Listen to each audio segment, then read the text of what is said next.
નમો અરિયંતાણમ નમો સિદ્ધાણમ નમો આયર્યાણમ નમો વજ્જાયાણમ નમો લોહે સૌવસાવુણમ એસો પંચ નમુકારો સૌવ પાવપણાસણો મંગલાણમ ચ સૌવેસીમ પડમમ વૈ મંગલમ મંગલમ ભગવાન વીરો મંગલમ ગૌતમ પ્રભુ મંગલમ સ્થૂલભદ્રાદ્યા જૈન ધર્મોસ્તુ મંગલમ. પ્રવચનનો વિષય છે માર્ગ ભૂલેલા જીવન પથિકોની પ્રતિબોધ કથા. આજથી 1245 વર્ષ પૂર્વે બનેલો 4 પ્રસ્તાવ અને 17,000 શ્લોકોની અંદરમાં ફેલાયેલો આ કુવલયમાલા નામનો ગ્રંથ જેટલા પણ જીવો ભૂલા પડેલા છે, ભૂલા પડેલા એટલે આપણને નથી લાગતું કે આપણે ભૂલા પડ્યા છીએ, પણ આ મહાત્માને લાગે છે કે આપણે ભૂલા પડેલા છીએ. અને ઘણી વખત એવું હોય છે કે ભૂલા પડેલા જીવને હું ભૂલો પડ્યો છું આવું લાગતું જ નથી. એ તો સાચો જાણકાર વ્યક્તિને લાગે કે આ ખરેખર ભૂલો પડ્યો છે. જે વ્યક્તિ એમ જ માને છે કે હું તો સાચા રસ્તે છું, એને કોઈ ચિંતા નથી, પણ જાણકાર વ્યક્તિને લાગે છે કે આ ખોટા રસ્તે જઈ રહેલો છે, બહુ ખોટા માર્ગે આગળ નીકળી ગયો છે. અને એવી જાણકાર વ્યક્તિ જ્યારે સમજાવવા માટે આવે, શરૂઆતમાં તો આનાકાની વાત નહીં માનવાની, દલીલ કરવાની, બચાવ કરવાનો, છેલ્લે પછી એક્સેપ્ટ કરવાનું, સ્વીકાર કરવાનો, અને પછી જેટલા ખોટા માર્ગે ગયા છે એ બધા માર્ગે વળી પાછું આગળ નીકળી જવાનું. તો આ કુવલયમાલા ગ્રંથ આ 5 દોષોની પરેશાનથી જે ભૂલા પડેલા જીવો છે એ જીવોને જાણે કે માર્ગ ઉપર લાવવાની ભરચક કોશિશની અંદરમાં છે. એટલી બધી કોશિશ કરે છે, મથામણ કરે છે, મહેનત કરે છે.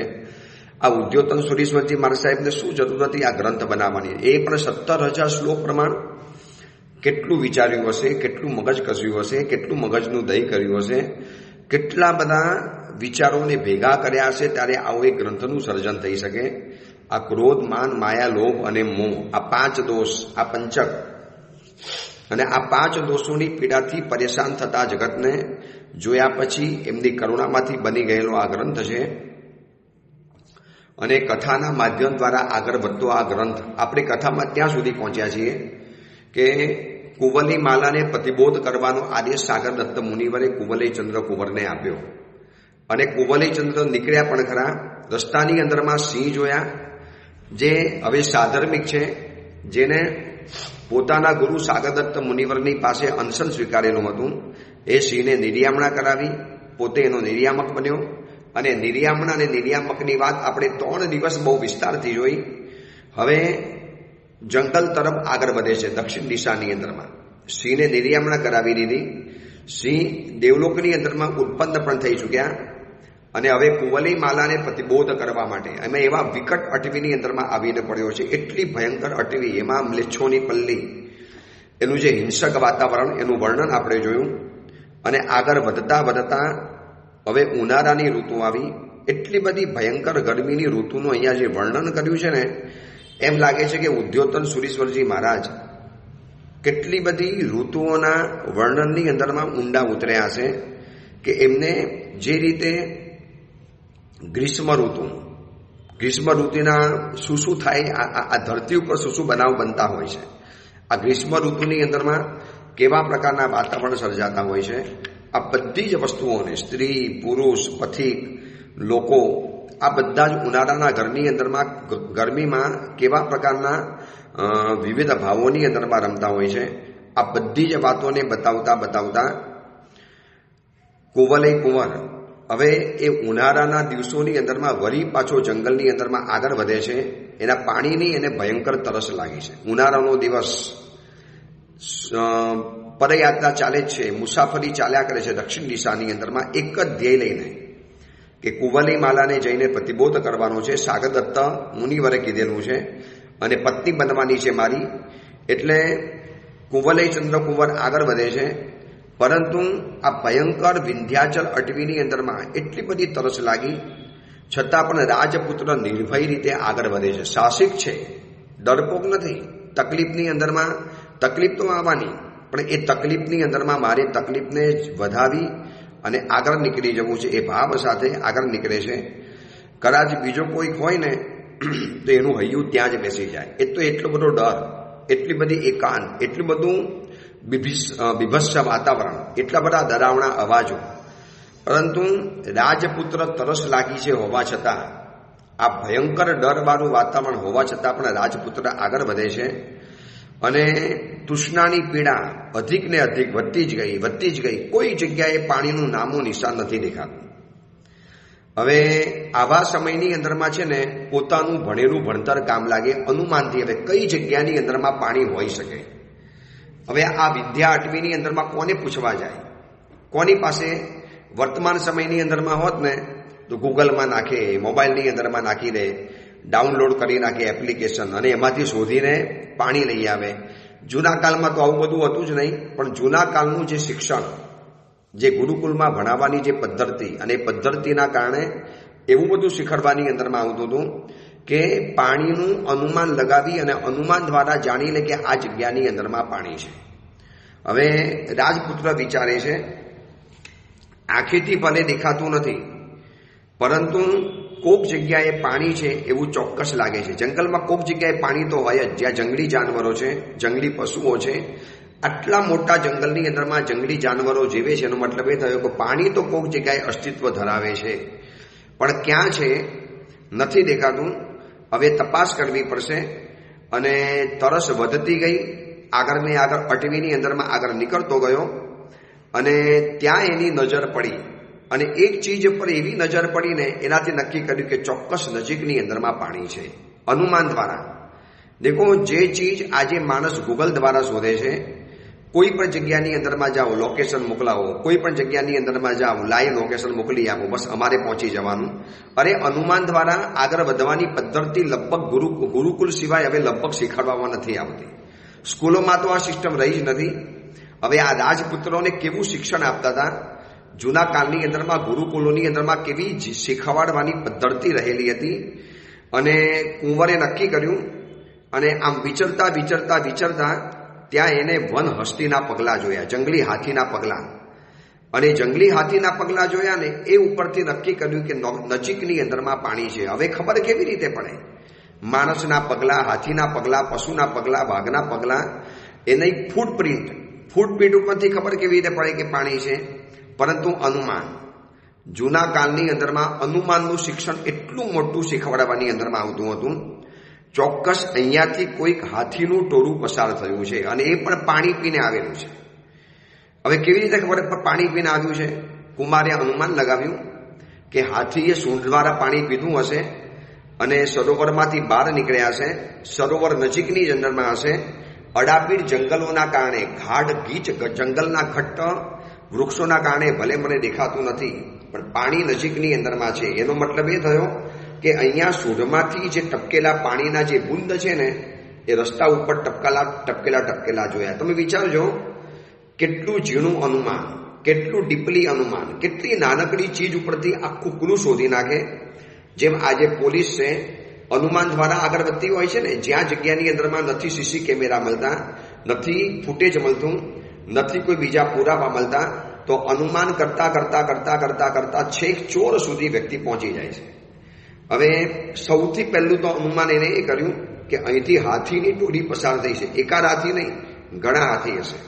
અને વળી પાછા એ લોકો સરોવરમાંથી પાણી પીને બહાર નીકળેલા છે. કારણ કે તો જ સૂંઢમાંથી ટપકતા જલબિંદુઓ ભૂમિ ઉપર ભીંજાયેલા જોવા માટે મળે છે. હવે એને બીજા મને કીધું કે તો મદજલ પણ હોઈ શકે. હાથીના મસ્તકમાંથી નીકળેલું જે મધનું પાણી, એનું પણ હોઈ શકે છે. એનાથી પણ કદાચ જંગલ ભીનું થઈ શકે. તો કે નહીં, મદજલ હોત ને તો ભ્રમરાઓ ફરતા હોત. આની ઉપર ભમરા નથી ફરતા, એટલે ચોક્કસ પાણી છે. અને બીજા નંબરની અંદરમાં હાથી પાણી પીવા માટે સરોવરમાં ઉતર્યા હશે, તળાવની અંદરમાં ઉતર્યા હશે. કારણ કે ભીના કાદવનો ભાગ જે પગે લાગેલો હતો એ બધો અહીંયા ઠેર ઠેર વેરાયેલો છે. વિચારી લેજો. આ વિસ્તાર એટલા માટે બતાવું છું કે વર્તમાન સમયનું કરોડો રૂપિયા, લાખો રૂપિયાનું બજેટ ધરાવતું શિક્ષણ પદ્ધતિ આવી અનુમાન સિસ્ટમ નથી શીખવાડી શકતા. કદાચ એની પાસે મોબાઈલ ન હોય, એની પાસે લોકેશન ન આવે, એની પાસે લાઈવ ગૂગલનું લોકેશન ન આવે, તો એ કદાચ વ્યક્તિ હવે છે ને ગામ શોધી નથી શકતો, એટલો બધો મૂંઝાઈ જાય છે. જૂના કાળની અંદરમાં વ્યક્તિઓ અનુમાન દ્વારા આગળ વધે. અમે અત્યારે જે સાધુ ભગવંતો જે વિહાર કરતા હોઈએ છીએ, ક્યારેક સવારના પોરમાં રસ્તા એટલા બધા સુમસામ હોય, 2-3 રસ્તા હોય, તો હવે એવા સમયની અંદરમાં અમારે અનુમાન દ્વારા જ આગળ વધવાનું. હવે અનુમાન કેવી રીતે કરીએ? તો પહેલા એ નક્કી કરીએ કે ગામની દિશા કઈ તરફ છે. હવે ગામની દિશા જો પૂર્વ તરફ છે તો એક રસ્તો પૂર્વ અને પશ્ચિમની વચમાંથી જાય છે, એક રસ્તો પૂર્વ અને ઉત્તરની વચમાંથી જાય છે, પણ એક રસ્તો ડાયરેક્ટ સીધો પૂર્વ દિશા તરફ જાય છે. તો ચોક્કસ અમારું એટલે અમારે જે ગામ તરફ જવું છે એ રસ્તો આ જ હોઈ શકે. આવા બધા અલગ અલગ અનુમાન દરેક રીતે અનુમાન કરવાના છે. આ એક મતિ જ્ઞાનનો પ્રકાર છે, બુદ્ધિનો પ્રકાર છે. પરંતુ વર્તમાન સમયની અંદરમાં આવા અનુમાન કરવાની પદ્ધતિ ભૂલાવાઈ ગઈ. જ્યારથી મોબાઈલ આવ્યા, જ્યારથી લાઈવ લોકેશન આવ્યું, જ્યારથી ડાયરેક્ટ તમને સીધું ગૂગલ દ્વારા બધી વસ્તુઓ મળવાની અંદરમાં ગઈ. અને કેવી રીતે શોધવાનું? બધી જ ચીજો અનુમાનથી શોધવાની. આપણે અંબર ચરિત્રની અંદરમાં જોયેલું કે ગોરખ માતાના 7 આદેશ એ અંબળ કુમારે, અંબળ વીર પુરુષે બધા જ અનુમાન દ્વારા સિદ્ધ કરેલા હતા. હવે આ કુવલય ચંદ્રકુંવર ભયંકર પાણીની તરસ, શરીરમાં થાક, ભયંકર અટવી અને ચારેકોર એટલા બધા ઘેઘૂર વૃક્ષો ઘેરાયેલા છે કે એમાંથી નજર નથી પડતી કે તળાવ સરોવર નજીકની અંદરમાં છે. પરંતુ આ હાથીના જે વન્ય હસ્તીના જે પગલા જોયા, ટપકેલા ટીપા જોયા, પછી થોડો ઘણો કાદવ વિખરાયેલો જોયો અને હજી એને આગળ અનુમાન કર્યું કે અહીંયાથી પાણી પીને પીધા પછી હાથીઓ ગેલની અંદરમાં આવી જાય, મજાકની અંદરમાં આવી જાય. એટલે શું કર્યું હશે એ લોકોએ? અહીંયાથી પસાર થયેલા કેટલાક વૃક્ષોના ડાળખીઓ નીચે પડેલી છે, કેટલાક ફૂલોને છૂટીને હાથીઓએ નીચે નાખેલા છે. એટલે એ લોકોએ કમલ ખાવાની કોશિશ કરી હશે, એમાંથી કેટલાક કમલો ખાતા નીચે પડી ગયા છે, એના ટુકડા નીચે પડ્યા છે અને એની રસની ગંધથી લુપ્ત થયેલા ભમરાઓ પણ આવી ગયા છે. એટલે ચોક્કસ અહીંયા હાથીઓનું આખું ટોળું પસાર થયું છે અને નીલકમલના અડધા ખાધેલા ભાગને છોડી દેવાની અંદરમાં આવ્યા છે. એટલે ચોક્કસ આજુબાજુની અંદરમાં કોઈક જગ્યાએ પાણી છે, એ સિવાય હોઈ જ ન શકે. આ ભીના પગલા છે, આ બધી વસ્તુઓ છે. અને આ બધું અનુમાન કરી અને જે દિશામાં પાણીના ટીપા એને પડતા દેખાયા, હાથીના ભીના પગલા દેખાયા, આજુબાજુની અંદરમાં ચોંટેલા કાદવના ટુકડા વેરાયેલા વિખરાયેલા જોતા ગયા અને એની પાછળ રસ્તો કરતો ઝાડીમાંથી રસ્તો કરતો જોયો અને દૂર એક સરસ મજાનું મીઠા સરોવરથી ભરેલું સરોવર જોયું. સરોવરના દર્શન થયા. એકદમ પવનથી ડોલતા એવા કોમલ કમલ, સ્નિગ્ધ કમલ, નવી કલીઓ જેની અંદરમાં ખુલી છે, એવું જંગલની આજુબાજુની અંદરમાં ફેરાયેલું જે સરોવર જોયું. અને આ સરોવરને જોતાની સાથે કુંવરને જીવની અંદરમાં જીવ આવી ગયો અને સરોવરની અંદરમાં હંસ, સારસ, કુરર, બગલા, કાગડા, ચક્રવાક આવા કેટલાય પક્ષીઓ ત્યાં આગળ કલરવ કરતા હતા. અરે કેટલું મોટું સરોવર છે! બસ આમ વિચારતો કુંવર ત્યાં જવા માટે માંડ્યો. પરંતુ પથ્થરથી ઢંકાયેલા પાણીવાળું મોટા મત્સ્યના પૂંછના અફરાવાથી જેની અંદરમાં તરંગો ઊભા થયા છે, જલચર જીવોના કારણે જેમાં તરંગો ઊભા થયા છે, જુદા પક્ષીઓના સમુદ્રી શોભતા કિનારાવાળું, જાણે કે એક માન સરોવરનું એક નાનું આકૃતિ હોય એવું ખીલેલું સરસ મજાના કમલોથી શોભતું આ સરોવરને જોયા પછી કુંવર જેવો એની અંદરમાં ઉતરે છે, પાણી પીવાની અંદરમાં જાય છે, ત્યાં કુંવર અડકી જાય છે. એટલી અદ્ભુત વાત બતાવી છે કુવલયમાલા ગ્રંથની અંદરમાં કે પાણીની તરસ ભયંકર છે. એટલી બધી બેહદ પ્યાસ છે કે બસ હમણાં જ સરોવરમાં જાઉં અને પાણી પી લઉં. પરંતુ તુષરાથી સુકાઈ ગયેલા કંઠવાળો હોઠવાળો હોવા છતાં પણ કુંવર એમાં ઉતર્યો નહીં. અને કિનારે એને કુમાર વિચાર કરે છે કે ભાઈ ગુરુકુલની અંદરમાં વૈદિક શાસ્ત્રની અંદરમાં ગુરુદેવે શીખવાડેલું હતું કે અત્યંત દુસ્સહ તરસ લાગી હોય અને અત્યંત ભૂખ લાગી હોય તો તરત ખાવું અને પીવું એવું નહીં કરવું જોઈએ. અતિશય થાકીને આવ્યા પછી તરત પાણી પણ નહીં પીવાનું અને તરત ભોજન પણ નહીં લેવાનું, કારણ કે એવા સમયની અંદરમાં શરીરની બધી જ ધાતુઓ વિકૃત બનેલી હોય છે.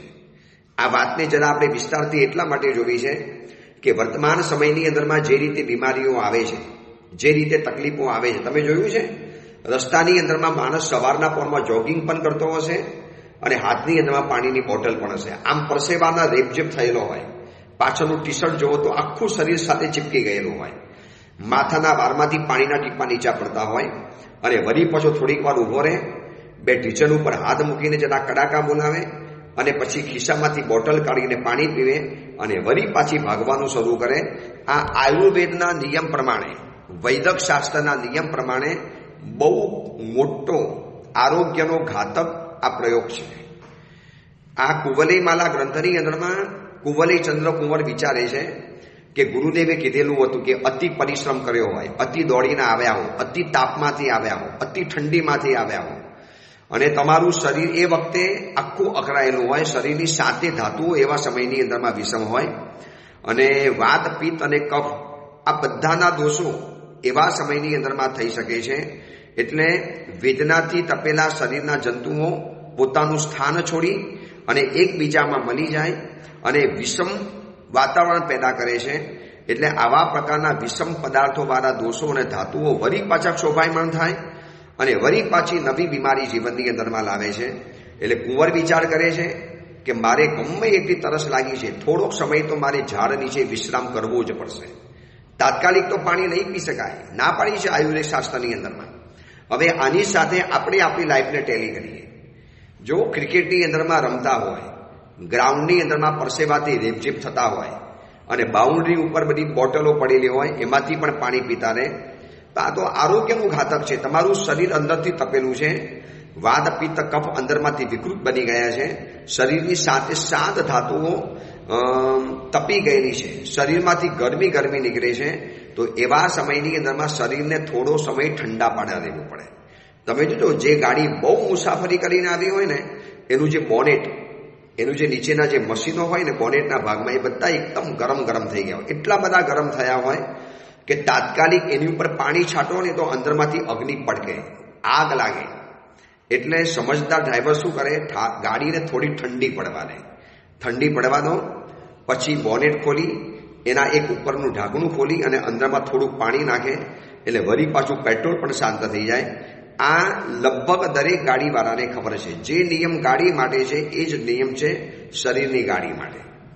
અમે અત્યારે જે વિહાર કરીએ છીએ, જેટલા પણ સમણી ભગવંતો છે, હવે ઉનાળાની આકરી ગરમીની અંદરમાં વિહાર કરતા હોય, શરીર અતિશય સમિત બની ગયું હોય, શરીર થાકી ગયું હોય, પાણીની તરસ તો એટલી બધી ભયંકર લાગે જેટલી આ કુંવલયચંદ્ર કુંવરને લાગી છે એનાથી પણ વધારે લાગે. પરંતુ એવા સમયમાં વળી પાછો સવારે વિહાર કરવાનો, વળી પાછું એ મુકામમાં પહોંચવાનું. પણ તમે જોજો, પરમાત્માએ વ્યવસ્થા કેવી બનાવી રહેલી છે કે દેરાસરમાં ચૈત્ય વંદન કરીએ, ઉપાસયની અંદરમાં આવીને ઉપધિ વગેરે ઉતારીએ અને વળી પાછું પચકાણ પાડવાનું જે વિધિ છે એ બધું કરીએ. આ બધું કરતા સહેજે 48 મિનિટ પરિપૂર્ણ થઈ જાય અને એ પછી જ પાણી પીવાનું મળે. પરમાત્માએ આ બધી રાહ જોવા માટે માણસ તૈયાર ન થાય એટલે આવી બધી વિધિ મુકાવડાવી દીધી.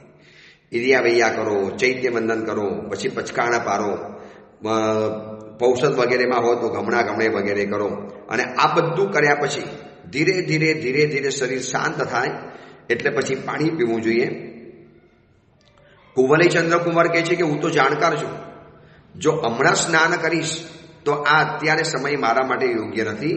આ સ્નાન કરવાથી મસ્તકની વેદના, મહાવ્યાધિ ઉત્પન્ન થઈ શકે છે. અહીંયા શું બતાવ્યું છે કે અતિ પરિશ્રમ કરીને આવ્યા હો, અતિ દોડધામ કરીને આવ્યા હો, અતિ ભારે પરિશ્રમ કરીને આવ્યા હો, તો એવા સમયની અંદરમાં શરીરની ધાતુઓ જે તપી ગયેલી હોય, પહેલા તો એને ઠંડી થવા દેવી પડે. એકદમ નિરાતે બેસી જાઓ. ભલે કકડીને ભૂખ લાગી છે, ભલે ભયંકર પાણીની તરસ લાગી છે, પણ તરત તો ન જ પીવાય. છોકરાઓ જોજો, અત્યારે સ્કૂલેથી ભાગીને આવશે, પહેલા પાણી પીશે, પછી મમ્મી મને ખાવાનું આપ. પાણી પીધું એટલે શરીરને થોડુંક પાણીથી ટેવાવાનું, ઠંડક શરીરના સ્નાયુની અંદરમાં જવાનું અને પછી અડધો કલાક પોણો કલાક રહીને અડધો કલાક પોણો કલાક પછી જ ભોજન લેવાય, એ સિવાય ભોજન લઈ ન શકાય. હવે બહારગામ ફરવા માટે જાય, જોગિંગ કરવાની અંદરમાં જાય, ટ્રેકિંગ કરવાની અંદરમાં જાય અને વારે તહેવારે બોટલ મોઢે માળ્યા જ કરે, પાણી પીધા જ કરે. જો મોટા ભાગે લોકો શરદી, જોખામ, પછી અડધું માથું દુખે જેને આધાશીશી કહેવાય, જેને માઇગ્રેન કહેવાય છે, આવા બધા કેટલાય રોગોના ભોગ બનેલા છે. ભાઈ કેમ ભોગ બનો છો? સરસ મજાનું ખાવાનું મળે છે, સરસ મજા તમારી લાઈફની પદ્ધતિ છે, તો ભાઈ તકલીફો જીવનની અંદરમાં કેમ આવે છે? કારણ કે આયુર્વેદના નિયમ ભણ્યા નથી, જાણ્યા નથી અને ક્યારેય જીવનની અંદરમાં સમજ્યા નથી. આ પ્રવચન સાંભળનારા બધાને કહું છું ખાસ કે જ્યારે લાંબી મુસાફરી કરી હોય, ચાલીને, ગાડીની વાત નથી કરતો, ચાલી શરીર જેમાંથી શ્રમિત બન્યું હોય. હવે અત્યારે શું થાય છે? સવારના પોરની અંદરમાં જીમ જશે, જીમની અંદરમાં જઈ એક તો એસી ચાલુ હોય અને એસીની અંદરમાં વળી પાછું જીમની કસરત કરે એટલે પરસેવો થાય. હવે એક બાજુ એસીની ઠંડી, આ બાજુ શરીરની અંદરમાં જે હીટ પેદા થઈ છે, ગરમી પેદા થઈ છે, એનાથી શરીરમાં પરસેવો થાય છે. આ પણ બહુ મોટું નુકસાન કરે. વળી પાછું વ્યાયામ કરતા પાણી પીતા જાય, વળી પાછો વ્યાયામ કરે, પાણી પીતા જાય, વળી પાછું ઓલું ટ્રેડમિલર ઉપર દોડે, વળી પાછી બીજી કસરતો કરવાની અંદરમાં જાય. ના પાડી છે કે અતિ પરિશ્રમિત શરીરે ભોજન પણ ન લેવાય, પાણી પણ ન પીવાય. એટલે આ કુંવલીચંદ્ર કુંવર વિચારે છે કે ભાઈ હું તો જાણકાર છું, મને ગુરુકુળમાં બધું શિક્ષણ આપેલું છે, એટલે અત્યારે મારું શરીર અત્યારે હીટ વાળું છે, ગરમી વાળું છે, આટલું બધું ચાલીને આવ્યો છું, શરીરને પહેલાં મારે ઠંડુ પાડવું પડશે. એમ વિચારી એક કિનારાના એટલે સરોવરના કિનારે તમાલ વૃક્ષની નીચે જઈને કુંવર બેઠો. 48 મિનિટ આરામથી બેઠો, આંખ બંધ કરીને શાંતિથી. ઠંડી હવા આવવા દીધી અને પછી શરીર જ્યારે ઠંડુ થયું ત્યારે સરોવરની અંદરમાં ઉતર્યો અને સરોવરના વચલા ભાગનું પાણી કુંવરે પોતાની હાથે પીધું. આ ઉપરથી શું શીખવા માટે મળ્યું? કે વર્તમાન સમયની જે ખાવા પીવાની પદ્ધતિ, વર્તમાન સમયની અંદરમાં આવા આયુર્વેદના કોઈ નિયમો જાણતા નથી અને ડોક્ટરો કદાચ આવું કોઈ સમજાવતા નથી કે અતિ પરિશ્રમ કરીને આવ્યા હો, ક્રિકેટ રમીને આવ્યા હો, નીચેથી રમીને આવ્યા હો, બજારમાંથી ચાલીને ગરમીની અંદરમાં આવ્યા હો. અરે અમારા સાધુ જીવનમાં અમને શું બતાવ્યું છે ખબર છે? શું પરમાત્માની પ્રેક્ટિકલ વાતો છે. કોઈ પણ સાધુ ગોચરી વોરીને આવે પછી એને 100 ગાથાનો પાઠ કર્યા પછી ગોચરી વાપરવાની છે. 100 ગાથાનો પાઠ કર્યા પછી. હવે આવું કેમ? જૂના સમયની અંદરમાં છે ને પિંડ નિરુક્તિ કે પિંડ વિશુદ્ધિની અંદરમાં એક નાનકડી કથા આવે છે કે એક મુનિવર બપોરના સમયની અંદરમાં ગોચી વોરવા નીકળ્યા અને ગોચી વોરવા નીકળ્યા ને ખુલ્લા પગ, ઉપર માથા ઉપરથી ગરમી, પગમાંથી ગરમી, શરીરમાંથી પરસેવાના રેલા ઉતરે, આંખો લાલચૂર થવા માંડી. પાછળ એક વૈદ ચાલીને આવતો હતો. એને જોયું કે આ મુનિવર ભિક્ષા લેવા નીકળ્યા છે, જૈન સાધુ. હમણાં એમના મકાનની અંદરમાં જશે, વસ્તીની અંદરમાં જશે, ચોક્કસ આ ભોજન કરશે તો એને બીમારી આવવાની, એની શરીરની ધાતુઓ બધી વિકૃત બની જવાની, મસ્તકનો વ્યાધિ અથવા તો કાયમ માટેની શરદી અથવા તો કાયમ માટેનું શરદી ઝુકામ અથવા તો કાયમ માટેનો કોઈક મોટો રોગ એમને આવી જવાનો. એટલે વૈદ્ય કરુણાથી મુનિની પાછળ જાય છે અને દરવાજે જઈને ઊભો રહી ગયો. વસ્તીના દરવાજે, ઉપાસેના દરવાજે જઈ જોવું તો ખરો મુનિવર શું કરે છે. મુનિવરે ગોચી રૂમમાં મૂકી, કપડાં વગેરે ઉતાર્યા અને કિતાબ લઈ અને બરોબર સ્વાધ્યાય કરવા માટે બેઠા અને 100 ગાથા જેવી પરિપૂર્ણ થઈ. એટલે 48 મિનિટ પછી મુનિવર ઊભા થયા અને જેવા ઊભા થાય છે ને એટલે વૈદ્ય સીધો ભાગતો આવ્યો કે મહારાજ તમે વૈદ્ય છો, તમે વૈદક શાસ્ત્ર ભણેલા છો? બોલો કે નહીં, બિલકુલ નહીં, મને વૈદકનું કશું પણ નથી આવડતું. બની જ ન શકે. તો કેમ આવું પૂછો છો? તો કે તમે અત્યારે જે ભિક્ષા લઈને બહારથી આવતા હતા, તમારા શરીરમાં એટલી બધી ગરમી પેદા થઈ હતી અને જો તમે તાત્કાલિક ભોજન લીધું હોત ને તો તમારા મસ્તક ઉપર ગરમી ચડી જાય. આ મસ્તક ઉપર ગરમી ચડે એટલે માથું કામ કરતું બંધ થાય અથવા તો માણસ શનેપાત કરે, માણસ પાગલ બની જાય અથવા તો માનસિક શક્તિ ક્ષીણ થઈ જાય અથવા તો માઇગ્રેન, કાયમ માટે માથાનો દુખાવો શરૂ થઈ જાય. આવા બધા બતાવ્યા છે આર્ય ભીષક વગેરે ગ્રંથોની અંદરમાં. હવે મુનિવર, જો તમે તાત્કાલિક આ ભોજન લીધું હોય ને તમારી ભિક્ષા, તમે ચોક્કસ કંઈક રોગના ભોગ બનત, એટલે હું જોવા માટે આવ્યો.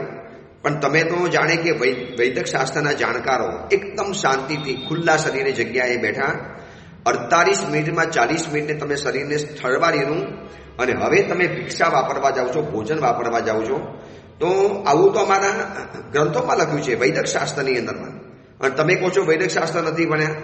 ભાઈ, ખરેખર નથી ભણ્યો, પણ અમારા ભગવાન મહાવીર કહીને ગયા છે કે ગોચરી જઈને આવેલા સાધુએ ઓછામાં ઓછી 100 ગાથાનો પાઠ કરવાનું. હવે આ છે ને, પાઠ કરવાનું બાનું કેમ કાઢ્યું? એ બાને સ્વાધ્યાય કરે, શાંતિથી બેસે, મન સ્વસ્થ થાય, શરીરની ધાતુઓ ઠરી જાય અને પછી એને ભોજન લેવાની વાત આવે. કેટલું બધું પ્રેક્ટિકલ જ્ઞાન છે. ભગવાન મહાવીરની એક એક આજ્ઞા કેટલી બધી પ્રેક્ટિકલ જોડાયેલી છે. આજે જે પણ સાધુ ગોચી પાણી જઈને આવે છે, તરત નથી વાપરતા, તરત જ વાપરવા નથી બેસતા. અને તરત જ વાપરીને, અને બીજી મહત્વની વાત, અતિશય ગરમીમાંથી આવ્યા હોય. હવે તમારે તો ગૃહસ્થોને તો કેવું હોય છે, પગમાં મોટા મોટા બાટાના કે મોટી મોટી કંપનીઓના બૂટ પહેરેલા હોય, એટલા જાડા ખદ્દર જેવા બૂટ. એટલે અંદરમાં ગરમી થયેલી હોય, હીટ લાગેલી જ હોય. અને જેવા આવીને તરત જ જો પગ ધોવાની અંદરમાં જાઓ તો પગની ગરમી સીધી ચડીને ઉપર માથા ઉપર પહોંચી જાય. ગરમીને શરીરમાંથી નીકળવાનો અવકાશ ન મળ્યો. અને ત્યાં ઠંડુ પાણી રેડાયું એટલે ગરમી સીધી બેક મારે અને ચડતી ચડતી ચડતી ચડતી સીધી માથાની અંદરમાં જઈને ભરાઈ જાય. એટલે મસ્તકના રોગ, માથાનો દુખાવો, માથું ભ્રમિત થાય, ચક્કર આવે, માથામાં ચેન ન પડે, માથામાં શંકા વાગે, એમ થાય કે બસ સૂઈ જવું, મજા નથી આવતી, બેચેની થાય છે, કંઈ ગમતું નથી. આ બધાનું મૂળ કારણ છે આવા આયુર્વેદના નિયમો નથી સાચવ્યા માટે. કેટલી પ્રેક્ટિકલ વાત આ કુવલયમાલા ગ્રંથની અંદરમાં કુવલયચંદ્ર કુંવર પોતે આચરે છે, કારણ કે ગુરુકુલમાં ભણ્યા છે. સાચું કહેજો, લાખો રૂપિયાની ફી લેતી આજની ગુરુકુલ શિક્ષણ પદ્ધતિની અંદરમાં, આજની સ્કૂલની જ પદ્ધતિમાં કઈ જગ્યાની અંદરમાં આવી જનરલ વાત, પ્રેક્ટિકલ વાત રોજના જીવનની અંદરમાં રૂટીનમાં કામ લાગે અને નથી ખબર. અને એના માટે આ કરવા માટે જાય છે. એટલે એક તો ગરમીમાંથી જાય અને પછી જઈને સીધું સ્વિમિંગ પુલની અંદરમાં નાહવા માટે પડે. હવે સ્વિમિંગ પુલમાં નાહવા માટે પડે આખું ઠંડુ પાણી, અને ગરમીમાંથી આવેલા હો તો ગરમીમાંથી આવ્યા પછી તમારે ઓછામાં ઓછી 20 મિનિટ, વધુમાં વધુ 48 મિનિટ શરીરને ઠંડુ પડવા દો, શરીરને શાંત થવા દો. અમે પણ આજે વિહાર કરીને આવીએ છીએ ને, અને ચાલીએ ને એક સાથે 12 કિલોમીટર, 14 કિલોમીટર, 15 કિલોમીટર, શરીરમાં એટલી બધી હીટ આવી ગઈ હોય, એટલી બધી ગરમી આવી ગઈ હોય. અને મકાનમાં પહોંચીએ એટલે એટલી બધી ગરમી લાગે, ભાઈ બારણા ખોલ નાખો, દરવાજા ખોલ નાખો, ધડાધડ ખોલવા માંડો. અને એમ લાગે કે કેટલી બધી ગરમી છે, કેટલી બધી ગરમી છે. પણ અનુભવે ખબર પડી ગઈ છે કે આ ગરમી શરીરમાં જે હીટ પેદા થઈ છે એના કારણે. પણ જેવા 15-20 મિનિટ બેસીએ ને એટલે ધીરે ધીરે ધીરે ધીરે શરીર ઠંડુ થાય. એટલે એમ લાગે કે મકાનમાં ઠંડક છવાઈ ગઈ. મકાનમાં ઠંડક તો પહેલા હતી, પણ શરીરની હીટ એટલી બધી હતી ને, અને શરીરની કોઈ પણ એક્શન, શરીરની કોઈ પણ મુવમેન્ટ, શરીરનું કોઈ પણ હલનચલન એ શરીરની ગરમીને વધારે છે. હવે અમે તો 15 કિલોમીટર નોન સ્ટોપ ચાલવાનું, નોન સ્ટોપ. હવે 15 કિલોમીટરમાં કેટલા બધા સ્ટેપ્સ, અને ઊંધી બાંધી હોય, સામાન ઉશ્કેલો હોય, હાથમાં ઘડો હોય, અને આ બધાના કારણે એટલું બધું શરીર અંદરમાંથી હીટ વાળું થઈ ગયું હોય, ગરમી વાળું થઈ ગયું હોય. તો એવા સમયની અંદરમાં તરત જ આવીને ન ગોચરી વપરાય. અમારે તો આવીને ચૈત્યબંધન કરવાનું, વળી પાછું ઉપાસેની અંદરમાં જવાનું, દોરી વગેરે બાંધવાની, કપડાં સૂકવવાના, વળી પાછું પચકાણ વગેરે પાડવાનું, અને પછી નૌકાશી કરવા માટે મળે. આ બધામાં સહેજે 1.5 કલાક કોઈ ઢીલા મહાત્મા હોય તો 2 કલાક આરામથી નીકળી જાય. બસ પરમાત્મા એ જ ચાહતા હતા કે આના 2 કલાક પસાર થવા દેવા છે. હવે આપણને એમને કીધું હોત ને કે તમારે 2 કલાક પછી જ ખાવાનું, શું કરવાનું? તમારે જે કરવું હોય એ કરવાનું. શું કરત માણસ? ધીરજ ન ધરત તો ખાઈ લે તો તબિયત બીમાર થાત, શરીર બગડી જાત. એના કરતાં ભગવાને એમાં સાપ મરે નહીં, લાઠી ભાંગે નહીં, એના માટે સ્વાધ્યાય મૂકી દીધો. ભાઈ તમારે જઈને સ્વાધ્યાય કરવાનો. 100 ગાથાનો ઓછામાં ઓછો સ્વાધ્યાય. પિંડ નિરુક્તિ, પિંડ વિશુદ્ધિ, ઓગ નિરુક્તિ, આ બધાની અંદરમાં લખ્યું છે કે 100 ગાથાનો સ્વાધ્યાય સાધુ કમ્પલસરી કરે. અને પછી એને ગોચરી પાણી વાપરવાની. અને કુવલયચંદ્ર કુંવરે આ જ કર્યું. સરોવરમાં ઉતર્યો, શાંતિથી અવગાહન કર્યું, પાણી વગેરે પીધું, અને પાણીથી શરીરને ઠંડુ કર્યું. વળી પાછો બહાર આવી ગયો, કપડાં વગેરે પહેરી દીધા, જે પોતાના કપડાં હતા એ જ. હવે પેટની અંદરમાં ભૂખ લાગી છે, પાણીનું કામ તો પતી ગયું. હવે ભોજન શોધવાનું. એટલે બહાર આવીને ઝાડમાં જાય છે, જંગલોમાં જાય છે, આજુબાજુની ગીચ ઝાડીઓની અંદરમાં જાય છે અને જેટલા પણ ફળ વગેરે હતા, જે નવા નવા ફળ વગેરે જોયા. હવે અહીંયા પણ કેટલી મજાની વાત બતાવી છે, જે ફળ ઉપર કોઈ પણ પક્ષીએ ચાંચ ન મારી હોય એ ફળ ક્યારેય ખાવું નહીં. કેટલી પ્રેક્ટિકલ વાત. કેમ? કારણ કે જેને પક્ષી નથી ખાતું ને એટલે પક્ષીને પહેલેથી અગમચેતી આવી જાય કે આ ફળ ઝેરી છે. અને જંગલની અંદરમાં આટલા બધા પક્ષીઓ છે અને પાકેલું ફળ હોય છતાં પણ કોઈ પક્ષી એની ઉપર ચાંચ ન મારે. આવું બની શકે? તો જ બની શકે કે ઝેરી વૃક્ષ હોય તો, એના ફળ ઝેરી હોય તો. અને કુંવરે જોઈ લીધું કે જે અખંડ છે, જેની ઉપર એક પણ ચાંચનું નિશાન નથી, એવા તો ફળને અડાય જ નહીં. જે અડધા ખવાયેલા હોય, ચાંચના નિશાન પડેલા હોય, કે જેની પાસે આજુબાજુમાં પંખીઓ અને પથિકો આવેલા હોય, એવા જ મારે ફળ વાપરવાના. અને એવા પ્રકારના ફળને શોધવા માટે કુંવર જ્યારે નીકળે છે ત્યાં એના આશ્ચર્યની અંદરમાં એને એક યક્ષની પ્રતિમા જોઈ. પ્રતિમા તો ઠીક છે, નોર્મલ છે, પરંતુ આ પ્રતિમા એવી વિશિષ્ટ હતી, કંઈક અલગ પ્રકારની હતી, જે જોતાની સાથે કુંવલે ચંદ્રકુંવર ચોંકી ગયો. હજી તો કુંવરની માલાની પાસે જવાનું છે, પણ એની પહેલા રસ્તાની અંદરમાં અવનવા પ્રસંગોમાંથી પસાર થાય છે. અને એ યક્ષની પ્રતિમા જે જોઈ, એ જોઈને કુંવર એવો થંભી ગયો કે એક વગર ભૂલ પણ પોતાની ભૂખને પણ ભૂલી ગયો. શું યક્ષની પ્રતિમા છે અને શું એવી વિશેષતા છે એની વાત આપણે આવતીકાલે કરીશું. એ જ મંગલ કામના મંગલ ભાવના. જીનાગના વિરુદ્ધ કાંઈ પણ બોલાયું હોય તો મિચ્છામિ દુક્કડમ.